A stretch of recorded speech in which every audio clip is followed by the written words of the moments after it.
Salut à vous mes petits créatifs, j'espère que vous allez bien aujourd'hui parce qu'on va apprendre à utiliser l'outil texte dans Photoshop. Sans plus attendre, c'est parti. Si vous êtes un amateur de fromage qui pue comme le Gorgonzola, eh ben parfait, parce que ça va être mon exemple. Alors donc pour créer un texte dans Photoshop, c'est pas compliqué. Vous allez juste ici sur le petit bouton, vous sélectionnez, c'est l'outil texte. Comment faire un texte? Vous cliquez une fois, ça vous crée un texte. Voilà, juste là. Si jamais vous voulez créer, vous pouvez créer aussi une zone de texte. Là, vous faites juste un cliquer-glisser. Comme ça, voilà. Par contre, le texte que vous allez écrire ne pourra être contenu uniquement dans cette zone de texte. Donc, si vous avez beaucoup de texte à écrire, vous allez être bloqué, ce qui peut être un peu chiant parfois. Je vous recommande, si vous avez juste des titres, d'utiliser la première solution, donc juste un clic. Si vous avez par contre des paragraphes à mettre, la zone de texte peut être pas mal parce que comme ça vous met des marges et vous pouvez pas en dépasser. Pour designer votre petit texte, rien de plus simple. Vous allez sélectionner les parties de votre texte que vous voulez modifier. Si vous voulez changer la couleur, ça se passe juste ici, vous prenez la couleur que vous souhaitez. Si vous voulez changer la taille, c'est comme dans un truc type Word, voilà, ça va se passer par ici globalement. Si vous voulez changer la typographie ou la police d'écriture, la typographie c'est une police d'écriture en fait, soyez à l'aise avec ce terme, en design on parle surtout de typographie. Des typographies il en existe des millions, je vous montrerai donc dans une autre vidéo comment trouver toutes sortes de sites pour pouvoir en télécharger et améliorer toutes vos créations avec de nouvelles typographies. Donc vous allez juste ici finalement, voilà, vous choisissez celle qui vous plaît. Et vous pouvez même modifier ce qu'on appelle la graisse. C'est un peu comme dans Word quand vous voulez mettre en gras. Vous avez là, si vous voulez, plusieurs types de gras. On appelle ça la graisse. Vous allez avoir du plus fin au plus grand. Certaines polices d'écriture vont en avoir par exemple 8 graisses différentes. Vous allez avoir du très fin au très large. Voilà, aussi après ce que vous allez pouvoir modifier, ça va être pas mal de petits réglages en cliquant sur ce bouton qui va vous afficher le panneau de modification de caractères. En gros, ça va être des options supplémentaires pour que vous puissiez modifier votre texte et le designer. Donc là, on retrouve toutes les options classiques, déjà la couleur, la taille, la police. Mais on va avoir deux options aussi qui va être plutôt pas mal. Une qui s'appelle donc l'interlettrage que vous allez pouvoir modifier juste ici.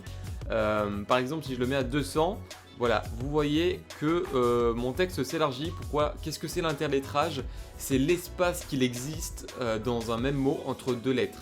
Donc si vous voulez, ça va être l'espace qui va être entre le G et le O de Gorgonzola, et ça pour tout le mot. C'est toujours un effet sympa à utiliser, c'est même pas mal utilisé dans le luxe, je vous invite à regarder quelques exemples sur internet. Une autre option qui est très sympa à utiliser et qui va vous être très utile, surtout quand votre texte est chargé, ça va être l'interlignage. L'interlignage, ça va être l'option que vous allez retrouver juste ici, qui de base est en automatique en fonction de la taille de votre texte.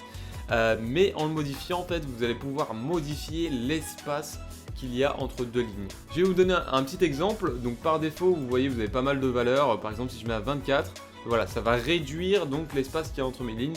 Là, mes lignes se superposent par rapport à la taille de mon texte qui est assez gros. Et donc après, vous allez pouvoir mettre la valeur que vous souhaitez. Par exemple, 60. 60, on retrouve plus ou moins ce que j'avais avant. On peut encore augmenter, on peut mettre 80. Voilà, là on voit qu'on a vraiment une belle respiration entre les lignes. Après voilà, vous retrouvez d'autres petites options dans ce panneau, comme par exemple mettre un texte en gras, comment le mettre en italique. Vous pouvez aussi mettre toutes les lettres en capitale, voilà, ça va faire ça. Vous allez pouvoir mettre aussi une lettre ou un chiffre en exposant, que ce soit en haut ou en bas. Vous allez pouvoir souligner votre texte, bon, ce que je conseille pas parce qu'on n'est pas dans un Word et ça risque de faire un peu moche. Sachant que vous pouvez le faire vous-même avec des outils formes de manière beaucoup plus graphique. Mais voilà, c'est une option qui est là, je vous le place, vous en faites ce que vous voulez. Aussi, dernier petit tips, si vous voulez faire un texte vertical, rien de plus simple. Vous allez sur le picto, outil texte, vous restez appuyé dessus, là vous allez avoir un menu qui s'ouvre, vous sélectionnez texte vertical juste ici. Ça marche de la même manière, vous cliquez une fois et paf, ça vous fait un texte vertical. Vous remettez ce que vous voulez. Hop, et là vous voyez que vous avez un texte, donc les lettres sont plus à l'horizontale mais à la verticale.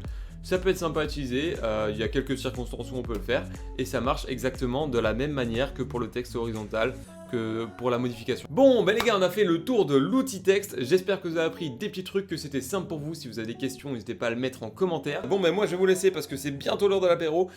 J'ai pas de montre, mais je regarde mon poignet. C'est incroyable ce qui se passe sur cette chaîne, incroyable! Oui, vous inquiétez pas, je vais souvent péter des câbles comme ça, mais tout va bien. En attendant, si vous avez pris un petit truc, n'hésitez pas à laisser un pouce bleu, à vous abonner. Moi, je vous fais des bisous et je vous dis à la prochaine. Allez, ciao!